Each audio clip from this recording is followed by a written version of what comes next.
Hola, ¿cómo están? Les damos la bienvenida a este nuevo Voces en Vivo. Esperamos a que se vayan conectando, que se vayan sumando a esta propuesta. Hola, Jenny. Hola, Lau. Buenas noches para todos los docentes que nos están mirando en la provincia, a veces afuera de la provincia, afuera del país, así que bienvenidos a este nuevo encuentro, un encuentro especial, una nueva etapa. Tal cual, les vamos a ir contando que este encuentro tiene la particularidad de iniciar un nuevo ciclo de encuentros que reúne a docentes y equipos directivos de la provincia y de todos los niveles, ¿no? De nivel inicial, primaria y secundaria en su conjunto. Así que estamos muy contentas de contar hoy con la presencia de todos los niveles en simultáneo y, bueno, y transitar por este encuentro con una participación, una invitada especial que vamos a disfrutar de todo lo que tenga para compartirnos hoy.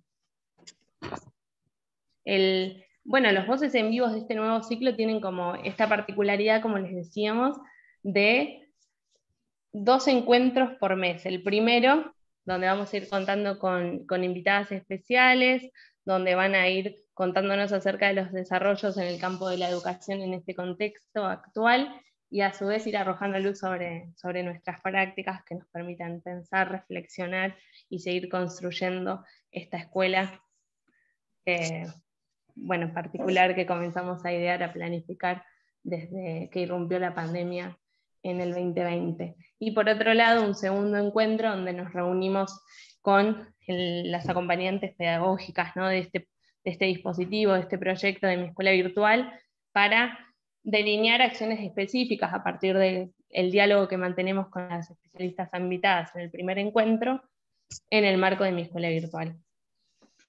Así que, bueno, Jenny, si te parece, vamos comenzando con lo que tenemos preparado para hoy. Dale, me parece, bueno, un placer, ¿no? Volvernos a reencontrar luego del receso y con este nuevo formato, en donde nos podemos escuchar entre todos y todas, en todos los niveles, y así realmente armar como una comunidad que aprende, una comunidad de aprendizaje, todos tenemos para escuchar y aprender de cada uno, así que por ahí vamos. Hoy es un honor, vamos a estar entrevistando a Karina León, ahora les vamos a contar un poco sobre ella. Vamos a estar trabajando sobre la temática de las estrategias didácticas para los escenarios del futuro, en lo cual ella viene trabajando hace muchos años y es una gran referente y especialista en la temática. Y como bien decís, Jenny, ya muchos la deben conocer, muchos habrán tenido el honor de escucharla en muchas de sus presentaciones, conferencias. Les cuento que Karina es doctora en Educación por la Universidad de Buenos Aires, es docente en la Cátedra de Educación y Tecnologías y en Comunicación y Educación de la carrera de Ciencias de la Educación de la Facultad de Filosofía y Letras de la UBA. También docente en maestrías y doctorados nacionales e internacionales. Es investigadora en el Instituto de Investigaciones en Ciencias de la Educación, exdirectora de UBA 21 y del Centro de Innovación en Tecnología y Pedagogía de la UBA, y actualmente es desarrolladora de juegos serios. Bueno, ahora sí, Karina, un gusto, hola. Un Hola, ¿cómo placer les para nosotros que va? estés acá.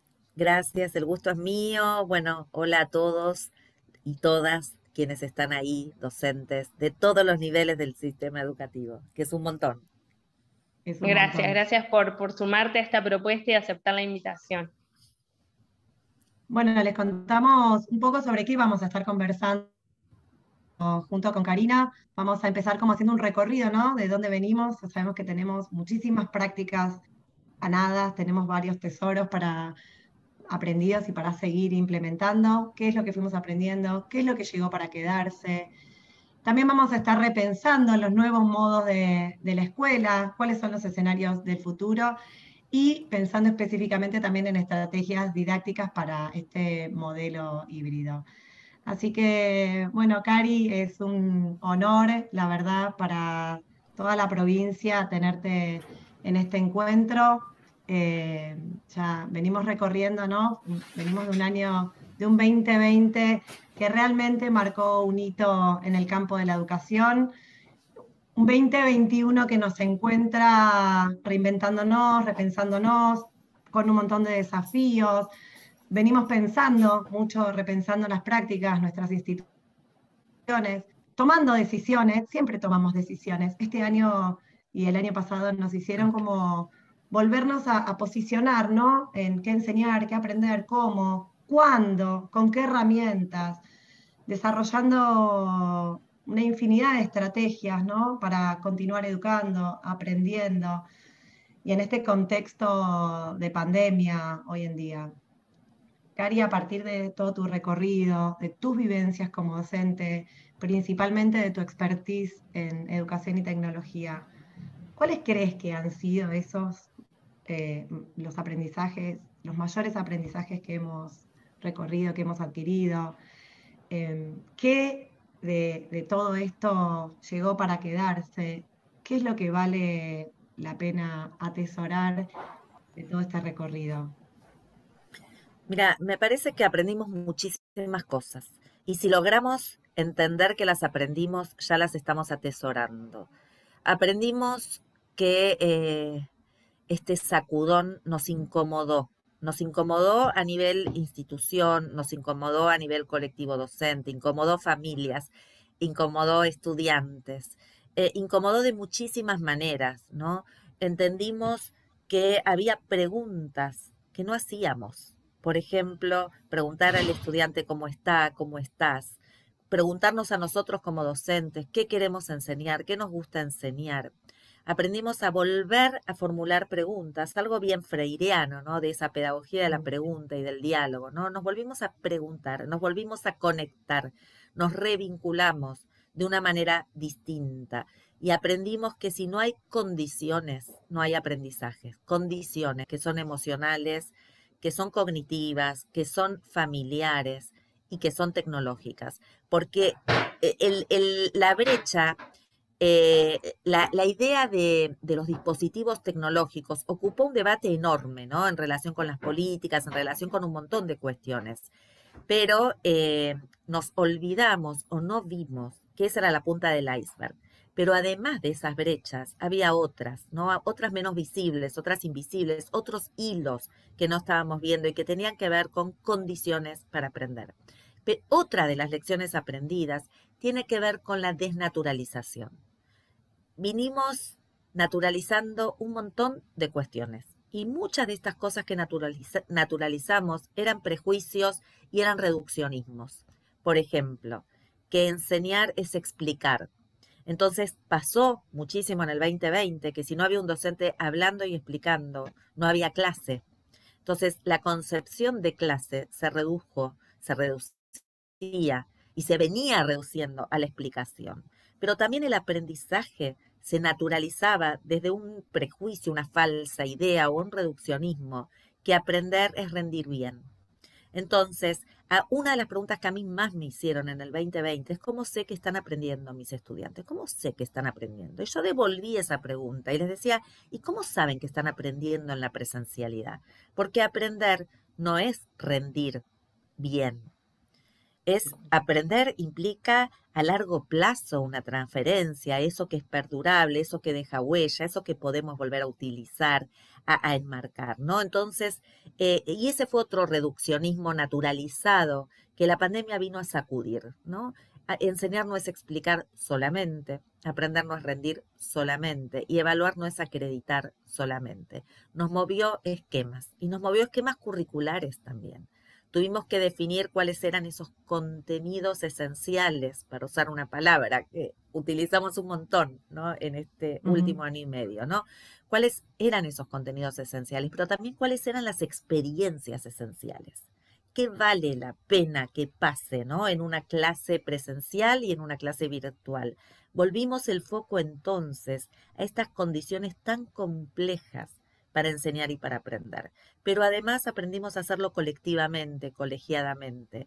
Construimos saber didáctico en vivo, en el momento, de las experiencias, de los errores, de los ensayos.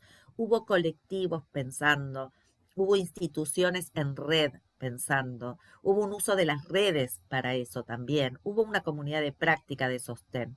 Aprendimos a articular distinto con las familias, a articular entre los contenidos, a elegir actividades motivadoras y sobre todo, a vincularnos distinto con nosotros mismos, con nuestro entorno, con lo difícil que fue sostener la educación en este contexto. Aprendimos millones de cosas, ¿no? Y yo creo que estas son lecciones aprendidas que nos van a quedar o debieran quedar.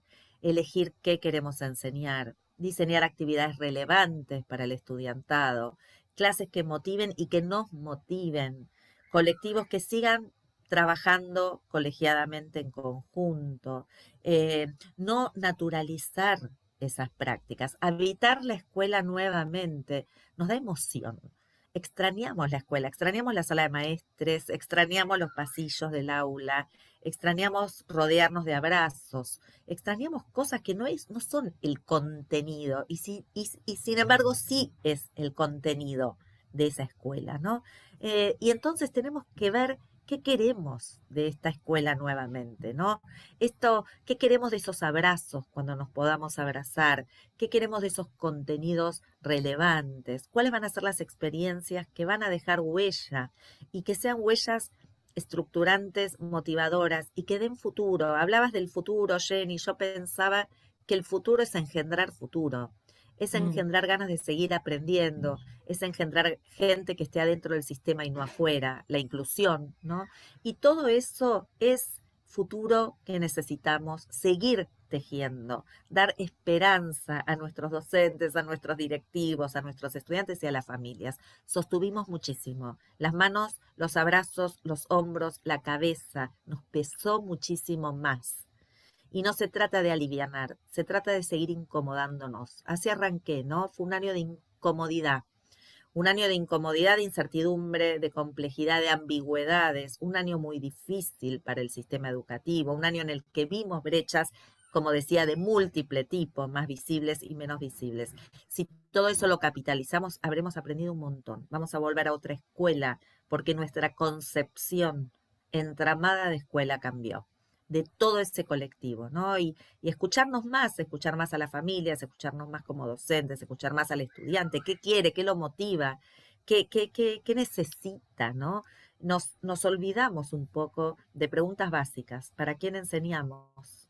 ¿Qué enseñamos? ¿Cuál es el sentido de nuestra enseñanza? ¿Para qué aprender? ¿Para qué está la escuela? ¿Cuál es esa trama que articula? ¿Para qué sociedad estamos formando? ¿Cuáles son esas competencias que van a necesitar también para seguir formándose, para seguir siendo una escuela inclusiva, una escuela que abrace, una escuela que acompañe, una escuela afectiva, cariñosa, amorosa, pero también de muchos aprendizajes? Yo creo, Cari, que cuando vos vas hablando, yo voy tomando nota también, digo, uno siempre aprovecha y va tomando nota. eh, no hay quien se sienta fuera de estas palabras, ¿no? La incomodidad nos vino, nos sorprendió, pero nos dio una oportunidad también. La pregunta es la que nos acompaña día a día. Creo que hay un montón de ganancia y de experiencias atesoradas en todo esto que nos acompañan, que comenzamos también un 2021 también distinto, con todas estas preguntas, con lo que nos pasa también en el 2021 alterado, ¿no? Alternado, eh, estas condiciones, ¿no? Que, por volvernos a preguntar de qué se trata el aprendizaje y que el aprendizaje es mucho más que rendir y que el contenido. Parece que es un modelo y una línea, una posición pedagógica que abre muchísimas más oportunidades y otras experiencias. ¿Qué vale la pena que pase en una clase? Yo te escuché varias veces decirlo también y me parece una pregunta tan potente, tan necesaria, más ahora que hablamos, ¿no? Una clase virtual, una clase presencial, una clase que ocurre entre lo presencial y lo virtual, en la combinación de ambas, y en función, ¿no? De todo esto que vos nos traías recién, todo, bueno, el trabajo colectivo, colaborativo, que creo que más que nunca el año pasado y este año se ve. Nosotras fuimos trabajando también bastante y era, yo sé esto y yo sé lo otro. lo podemos combinar y juntos podemos armar una experiencia, podemos seguir pensando cómo se aprende. Esta pregunta, ¿cómo sabemos que aprenden nuestros estudiantes? Creo que es relevante. Y en función a esto, bueno, vos hace 30 años venís trabajando, ¿no?, en el campo de la tecnología educativa, a partir de todo lo que venís desarrollando, tus colegas también, y esto del futuro, ¿no? Bueno, ¿y qué modelos, cuáles son las experiencias, cuáles son las estrategias educativas que debemos tener presente para empezar también a implementar en nuestras escuelas? Seguramente hay mucho ya que estamos poniendo en práctica, mucho que ya venimos haciendo, pero en esta línea, ¿no? ¿Cómo debemos entonces pensar la escuela de hoy,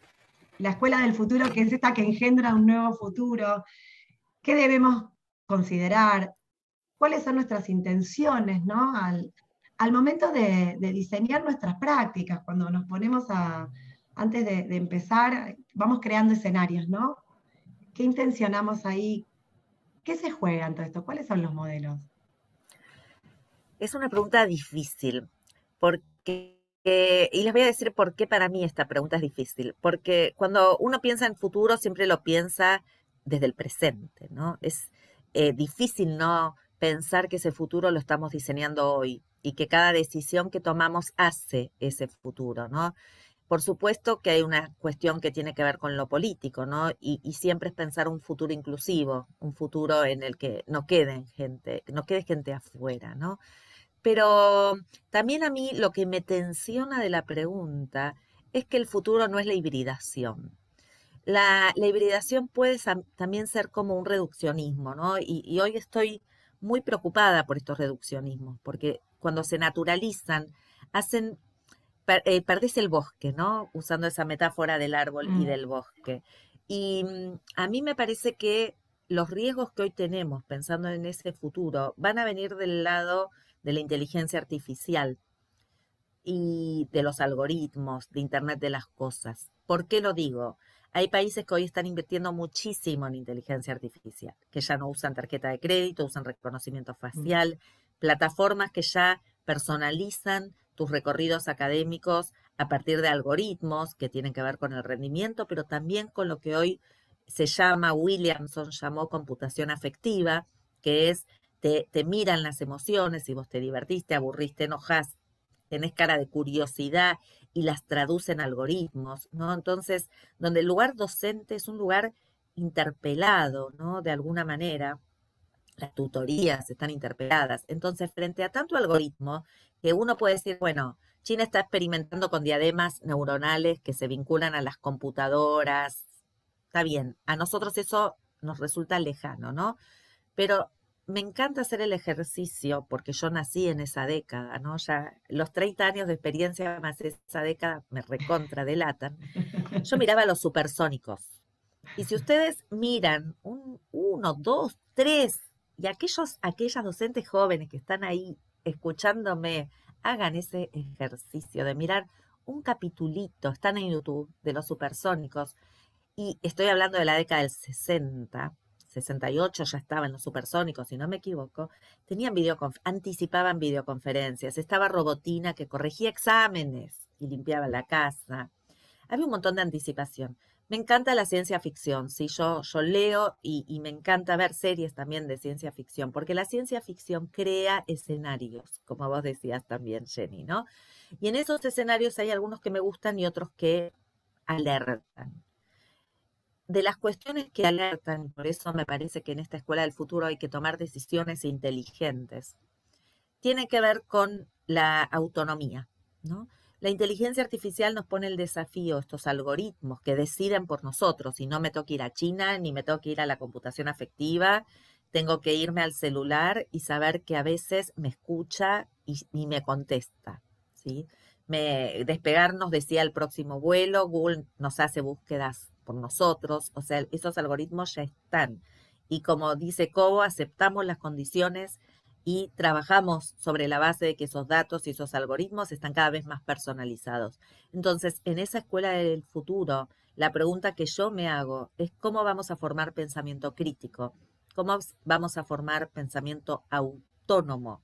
¿Cómo vamos a tomar decisiones? ¿Y cuántas de estas decisiones son genuinamente autónomas y no nos vienen o provienen de entornos tecnológicos? Voy mucho más allá de lo híbrido. Voy a cuestiones que son estructurales y estructurantes de nosotros como sujetos, como ciudadanos digitales críticos, como subjetivaciones que hacemos, ¿no? Entonces, ¿cómo vamos a tomar decisiones en un mundo algorítmico, en un mundo que nos deja cada vez menos margen? ¿Cómo vamos a generar pensamiento crítico? ¿Qué nos va a alegrar? ¿Qué nos va a emocionar genuinamente, ¿no? Y que no se puede traducir a algoritmos. ¿Qué nos va a conmover? ¿Qué huellas vamos a dejar en esa escuela? ¿Qué competencias estamos generando y promoviendo para la inserción profesional y social? ¿De qué sociedad vamos a estar hablando? Porque son preguntas que salen un poco de la escuela y que miran hacia afuera, ¿no? Miran hacia el mundo, pero miran hacia el contexto, hacia la comunidad, ¿no? Estamos pensando, cuando yo decía en una escuela que engendre futuro y que el futuro engendra futuro, es tomar decisiones acerca de cuáles son las competencias estratégicas que tenemos que fortalecer en nuestro estudiantado y que tenemos que tener como docentes. ¿Cuáles van a ser esos contenidos que no están en las redes y no están en Internet? ¿Cómo vamos a propiciar mediaciones complejas frente a esta sobresimplificación que las tecnologías traen, ¿no? De un clic de distancia? ¿Qué experiencias podemos generar que no estén a un clic de distancia? Y en estas hibridaciones, mirar esta complejidad también. Estamos hibridando formatos, hibridando estrategias, hibridando modos de aprender, hibridando sujetos, hibridando entornos, hibridando con tecnologías emergentes. Hay más de una hibridación de manera simultánea, en tiempos paralelos, casi como Dark con saltos en el tiempo, ¿no? Entonces, las preguntas que yo me hago tienen que ver con que en ese futuro a mí me gustaría ciudadanos críticos, ciudadanos proactivos, que mejoren el medio ambiente y los temas de cambio climático, que se preocupen por problemas serios, la falta de agua, qué hacer con el petróleo, cómo tomar decisiones que no dañen el planeta, cómo seguir habitando este planeta cada vez más dañado. Y esto no nos lo dan las tecnologías. ¿Y dónde se aprende? ¿Y cómo se aprende? ¿Y cómo se aprende a ser crítico, proactivo, cuidar nuestro entorno, cuidarnos como sujetos, cuidarnos como sociedad? Tengo esas preocupaciones hoy, ¿no? Que son de futuro, pero son de presente. Vuelvo a eso, ¿no? Que si no las tomamos hoy, difícilmente las pueda tomar. ¿Quién las toma, no? ¿Quién recoge ese guante de estas preocupaciones tan complejas y que exige colectivos pensando, colectivos haciendo, pero también, vuelvo a decir, una toma de decisiones autónoma, ¿no? Por eso me gusta tanto la gamificación y me dedico a los videojuegos, porque uno ahí hipotetiza, arriesga, sabe que tiene otra vida y arriesga mucho, ¿no? Toma decisiones. ¿Cuántas decisiones toman nuestros estudiantes hoy? ¿Qué deciden? Nada deciden. Ni currículum, ni actividad, ni lo que les gusta, ni lo que les viene todo dado, ¿no? Entonces, ¿qué autonomía estamos generando, ¿no? Si ni siquiera los invitamos a ser parte de esas decisiones que los atañen como sujetos estudiantes, ¿no? Esas son mis preocupaciones. Vos recién decías qué decisiones toman nuestros estudiantes y hablabas de la gamificación y me los imaginaba en ese territorio. Y digo, ahí toman un montón de decisiones, como vos decís, ¿no? Y me quedé con esto, ¿no? El presente y el futuro, y esto de seguir generando futuro. Hablaste de la hibridación de formatos, ¿no? La inteligencia emocional convive con nosotros, la tecnología convive con nosotros, es parte, nuestros modelos son parte con todo esto, pero cómo nosotros hibridamos estos formatos, o como vos decías, ¿qué es entonces hoy el pensamiento crítico? ¿Cuáles son las competencias hoy que van a generar un futuro inmediato, ¿no? Porque a veces uno piensa en el futuro y se queda como en el futuro. A mí también me encantaban los supersónicos y me hacía la misma pregunta. El otro día hablaba también con unos compañeros y claro, los supersónicos ya tenían Meet, ya tenían Zoom, ya tenían, ¿no? Hay un episodio donde está el médico por videoconsulta, ¿no? Impresionante. nos falta, ¿no? Todavía los autos que vuelan, pero vamos No a llegar, tanto digo, ya. hoy viajar ahora en avión también es más accesible que en los 60, digo, es cierto, y somos nosotros, creo que somos las personas los que vamos generando ese futuro, son nuestros formatos. Y pensaba, bueno, en la escuela, que hoy es como empieza, ya hace varios años, muchos años que empieza como a hacerse esas preguntas, este momento nos dio como un sacudón fuerte, esta incomodidad por suerte nos permite movernos más, pero en función a esto que venimos hablando, entonces, ¿cuáles serían como estrategias didácticas, no coherentes en este modelo con esta idea de hibridar los formatos, como vos dijiste recién? ¿Qué podríamos como implementar hoy en nuestras escuelas? ¿Cómo deberíamos también, ¿no? Pensarlo en una previa? Tenemos un momento de planificación y después hay un momento de implementación que también es interesante. ¿Cuáles tendrían que ser, ¿no? estos puntos para poner estas estrategias didácticas en nuestros planes? Y antes Yo que creo, responda Karina, perdón, me gustaría como sumar algo más a esto que pregunta Jenny, que tiene que ver con esta preocupación, porque vos comentabas que el concepto híbrido, el hablar de lo híbrido hoy te preocupa en términos de que nos puede llegar esto, a hacer perder de vista el bosque, ¿no? Y me sumo a esta pregunta de Jenny en términos de qué estrategias hoy podemos de algún modo implementar sin hacernos con esa y que nos impidan esas que hoy practicamos y desarrollamos seguir pensando y diseñando futuros. Y de qué modo o qué estrategias van en línea con que el futuro no sea incertidumbre en términos de miedo y de incomodidad, sino hacernos hacedores o reconocernos constructores de futuros, ¿no? bueno, no sé si tengo la posta. Yo voy a darles algunas ideas, ¿no? Como docente también de hace tantos años. Transité escuela secundaria y universidad, ¿no? No transité jardín ni primaria, ¿no? Para los colegas y las colegas que están escuchando, no lo hice, pero sí estuve años en secundario y también en universidad. Y me parece que cuando uno piensa en estrategias, lo primero que tiene que pensar es algo que nos enseñó Edith Litwin a nuestro equipo, ¿no? A Mariana, a mí, bueno, Cecilia, Anaí, Verónica, todo nuestro equipo, ¿no? Que es, bueno, no quiero olvidarme de ninguna, pero que es la ruptura de la secuencia lineal progresiva de la didáctica, que es básicamente explicación, aplicación y verificación. Un docente explicando, un estudiante aplicando y después la verificación con la evaluación. Esa didáctica clásica hace rato estalló. Y entonces lo primero que tenemos que buscar son estrategias que alteren esa secuencia. Ahora hay muchísimas formas de alterar la secuencia. Por ejemplo, pensando, y no estoy pensando solo en el aula invertida, porque eso también lleva a reducir un poco, ¿no? Y como verán, tengo casi una fobia a los reduccionismos, porque lo que nos quitan es la complejidad de un campo como la didáctica. Primero que podemos hacer didáctica con nuestros estudiantes también, ¿no? Preguntarles qué les interesa, qué los motiva. Les preguntamos tantas veces en la pandemia cómo estaban, que por qué no recuperar esas preguntas, ¿no? Hacerlos elegir también. Recorridos, podemos pensar trayectorias, recorridos. La gamificación es una manera de pensar desafíos, ¿no? Porque los videojuegos, cuando uno captura esos rasgos de esta tendencia cultural, lo que ve son muchas cosas. Uno que elige, ¿no? Elegís, puede ser un videojuego de estrategia, de aventura, gráfica o lo que fuera, pero vos elegís escenarios, elegís armas, elegís compañeros, elegís, ¿no? Entonces, esto que les decía, los desafíos son desafíos que puedo hacer, no que no puedo hacer. En un videojuego saltás de nivel cuando pudiste hacer los desafíos del nivel anterior y dominás el nivel 1 y por eso pasás al nivel 2. No haces esos saltos de pasar de grado sin dominar la mitad de las cosas, ¿no? Dominás.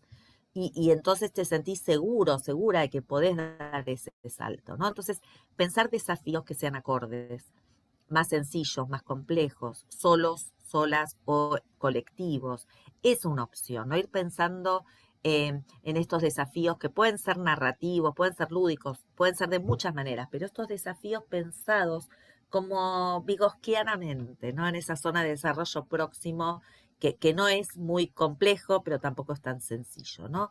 Esa es una de las cuestiones. La otra ruptura de la linealidad tiene que ver con lo que es transmedia, ¿no? Con esta idea de transcurrir en múltiples plataformas los relatos y las construcciones. Nuestros estudiantes no están solo en las plataformas, están en las plataformas educativas porque tienen que estar ahí. Pero si les diéramos a elegir, estarían en otras, ¿sí? Y en redes y en muchas, ¿no? Entonces, ¿por qué no aprovechar toda esta cuestión multiplataforma para pensar estrategias que rompan la linealidad mediática también, ¿no? De un mensaje de un emisor a un receptor, cuando hoy la comunicación también cambió, ¿no? Y bueno, es otra forma también de transitar estrategias didácticas que muestren la posibilidad de lenguajes distintos de las distintas plataformas. Y acá se abre esta idea de transmedialidad, pero se abre otra idea más, que es de Eisner y no es nueva, pero que es sumamente vigente, que es la idea del conocimiento expresivo y la multialfabetización, aprovechar un montón de lenguajes que las tecnologías tienen. ¿Por qué no pensar que puedo expresar una idea de muchas formas? Puedo expresar una idea con un podcast, puedo expresar una idea con un flyer, puedo expresar una idea con una tabla, con un texto, con un trailer, con lo que fuera, ¿no? Entonces, empezar a aprovechar esos lenguajes o múltiples lenguajes para diseñar estrategias y actividades creativas. Yo creo que todo lo que tiene que ver con la creación, con la producción, con lo que Brunner llamó externalización, ¿no? Que es poner afuera esa producción, ayuda muchísimo en las estrategias didácticas, ¿no? Y también pensar en algo que a mí me dio muchas vueltas, ¿no? Durante el 2020, y es hitos de producción, que sean como integraciones parciales, ¿no? Pensando en esta evaluación, que nos den indicadores de esos aprendizajes. A la pregunta de cómo aprenden, me parece que hay que pensar mucho más seriamente los indicadores de aprendizaje, porque el aprendizaje se da en la cabeza del sujeto, no se da en otro lugar. Nosotros tenemos acceso a producciones, a inferencias, que son indicadores de si está comprendiendo, si comunica bien, ¿no? Entonces, trabajar un poquito más esos indicadores también desde las estrategias didácticas, ¿no? Entonces, trabajar distintos procesos cognitivos, ¿no? Algunos de análisis, otros de síntesis, otros de creación, otros de mediación entre la información para la construcción de conocimiento. Y otro de los temas que me parece que tiene que estar en las estrategias es la idea de ayudar a mediar en esta construcción frente a los grandes volúmenes de información, con información relevante, ¿no? Si la información está a un clic de distancia, es lo mismo que lo que decía de la experiencia, ¿no? No vale la pena. Ahora, ¿cómo discernir esta información valiosa? ¿Cómo construir de ahí conocimiento? Exige jerarquización de esa información en un mundo que es horizontal para estos jóvenes y estos chicos, porque Internet no jerarquiza nada, tenemos que nosotros jerarquizar esa información, darles marcos epistemológicos para entender esa información en marcos más amplios y todo lo que tenga que ver con estrategias de inserción. Lo que vincula a la escuela con el afuera, ¿no? Problemas reales, problemas genuinos, problemas relevantes o verosímiles, ¿no? Pero que resulten reales. Entonces, problemas como algo que pase en Río Negro, ¿no? Algo que pase, no sé, yo, por ejemplo, cuando en su momento viajé y conocí Ciudad del Cabo, ¿no? Ciudad del Cabo está sin agua, una ciudad sin agua, ¿no? Frente a problemas reales, poner la imaginación al servicio de estos estudiantes, ¿no? Que creen qué nos puede pasar en este contexto, ¿no? Tan complejo o imagínense que hay extinción de ciertas especies, ¿no? Y esto ocurre. Entonces, empezar a trabajar problemas reales, problemas genuinos, que logren poner en esas estrategias imaginación, creatividad, producción, comunicación, cómo comunican esta idea a la comunidad, campañas de sensibilización que podrían hacer nuestros estudiantes o podcast de sensibilización que podrían hacer. Todas estas estrategias que tienen que ver con la producción, la creación, la jerarquización, la síntesis comunicativa, ¿no? La inserción o la vinculación o articulación entre lo que se estudia y el afuera, con problemas reales, con proyectos reales, con prototipos, enseñarles a prototipar algunas cuestiones tecnológicas, todo lo que tiene que ver con STEAM, ¿no? Con ciencia y con los makerspace, ¿no? Enseñar a ver cómo funcionan las cosas, cómo funcionan los objetos, desarmar, desentrañar, pero también volver a cosas básicas, narrativas, narraciones, cuentos, relatos, que nos siguen atrapando, ¿no? Y quizás estos relatos transmedializarlos, darle la oportunidad de que creen esos finales posibles con múltiples lenguajes o con múltiples aplicaciones. Ahí yo veo un montón de riqueza, ¿no? De estrategias posibles para la escuela. Cari, nos dejaste como un montón de estrategias y lo que pensaba, eh, que son estrategias que uno puede implementar y que se están implementando, ¿no? A veces, como vos decís, no tengo la posta, pero uno piensa como que tiene que ser algo súper innovador y en realidad no es innovador, es simplemente romper un paradigma, ¿no? Vos dijiste lo natural, bueno, empezar a desnaturalizar las cosas, el reduccionismo, quedarnos en un lugar, en un punto, romper esta, ¿no? Esta secuencia lineal progresiva. Creo que ya empezar por ahí, con todas estas ideas, estos conceptos, más que ideas que nos traes, me parece que tienen mucha riqueza, tienen mucho para seguir aportando. Hay mucho que venimos haciendo, todos los docentes, la verdad, de la provincia hay un montón. Creo que incluso cuando hablas de los proyectos y de la escuela en la realidad, ¿no? Empezar a entender como la escuela como ese territorio más allá de las cuatro paredes. Creo que esto empieza a pasar, empezar a pensar en proyectos que tengan que ver con solucionar o problematizar situaciones que implican también un desarrollo creativo, colectivo, de creación, de producción. Me parece que son como conceptos importantes que nos dejas profundos, significativos. Bueno, Y me estoy quedo segura de que se vienen haciendo, Laura, seguro. Jenny, estoy segura de que se vienen haciendo eh, y que se tiene que seguir experimentando. Digo, frente a lo que estamos diciendo y a todo lo que hablamos, ¿no? Cada clase es una hipótesis, ¿no? Ujú. Una hipótesis, un ensayo, una experimentación, ¿no? Y bueno, nada, y podemos equivocarnos, pero también podemos debemos escuchar a estos estudiantes, a que 100%. decidan con nosotros, ¿no? Esta es la Ujú. vuelta que me Sí. parece que tenemos que aprender con la pandemia, ¿no? 100%. Y como vos dijiste, ¿no? También todo lo que son la transmedia y los lenguajes y en las plataformas, nuestros estudiantes están en distintas plataformas. Ellos toman decisiones en esas plataformas. Esto que vos traes también en Internet, ¿qué pasa con la información? Digo, me parece que también esto nos va permitiendo, como decíamos anteriormente, todo lo que es el pensamiento crítico. Creo que este modo de pensar a nuestros estudiantes, este modo de pensar una clase, también nos va a permitir entonces poder desarrollar las habilidades que estamos buscando, las competencias que estamos buscando, poder pensar en este pensamiento crítico, como dice Morín, en una cabeza bien puesta, ¿no? En una cabeza que realmente permita encontrarnos en el contexto de hoy. Y como decíamos antes, como decía Lau también, hoy también nosotros estamos generando un futuro, engendrando un futuro y empezar a ser parte de ahí. Bueno, hay un Sí, montón, Cari, traías que a nos Moren trae. y yo me acordaba que él es el que más trabaja, no solo la complejidad, ¿no? Que hace tiempo trabaja desde el paradigma de la Ujú. complejidad, sino que trabaja mucho la incertidumbre, ¿no?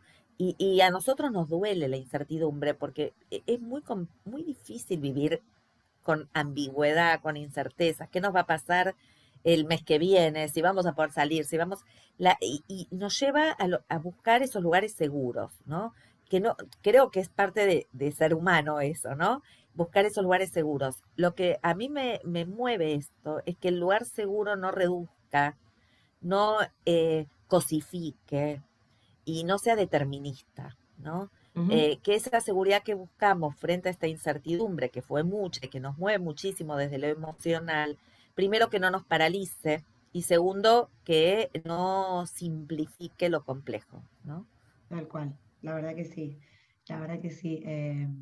me venía también, volvía la imagen del bosque y del árbol, cómo poder ver el bosque, cómo identificar a cada árbol, poder seguir nuestra trayectoria de cada árbol. Bueno, podríamos seguir hablando, creo que toda la noche, podríamos seguir pensando y conversando con vos este tema que es realmente apasionante, que realmente nos da para pensar en nuestra escuela. Nosotros en el proyecto de mi escuela virtual lo venimos abordando y nos das como, nos das como un empujón más para seguir trabajando estos conceptos. Y un poco para ir cerrando este conversatorio, eh, nada, nos gustaría como pedirte un mensaje, ¿no? Alentador para todos y todas los que te están escuchando, directores, directoras, supervisores, supervisores, docentes, bueno, y demás personas que estamos como así atentos a tu charla. Mira, lo más alentador que se me ocurre es que tenemos que volver a enamorarnos de esta profesión, ¿no? Yo vuelvo a decir, hace 30 años que soy docente y creo que no podría ser otra cosa que docente, ¿no? Y me parece que con todos los altibajos que uno tiene, ¿no? Con esa complejidad de una profesión tan difícil, porque muchas veces es juzgada socialmente, ¿no? Merie decía que es la profesión que más se juzga, ¿no? Y que somos locos o locas, ¿no? En esta de Semerie, cuando nos nombra, ¿no? A los docentes, porque somos, él dice, somos seres lo suficientemente neuróticos como para trabajar con los hijos, no de otros. Y a mí me encanta esa frase de Merie. Y entonces yo lo que creo que es lo más alentador es que sigamos en equipo, sigamos sosteniéndonos como trama colectiva, pero que sigamos encontrando esa pasión, ese deseo epistemofílico que nos mueve como deseo de seguir siendo cada vez mejores docentes. Y estos mejores docentes no lo veo como en una cuestión meritocrática ni competitiva, lo veo desde un lugar ético, desde un lugar político, desde un lugar crítico, que es el lugar de la ciudadanía, ¿no? que vengo sosteniendo. Queremos generar un mundo mejor, un mundo equitativo, un mundo inclusivo, un planeta sano, con convivencia sana.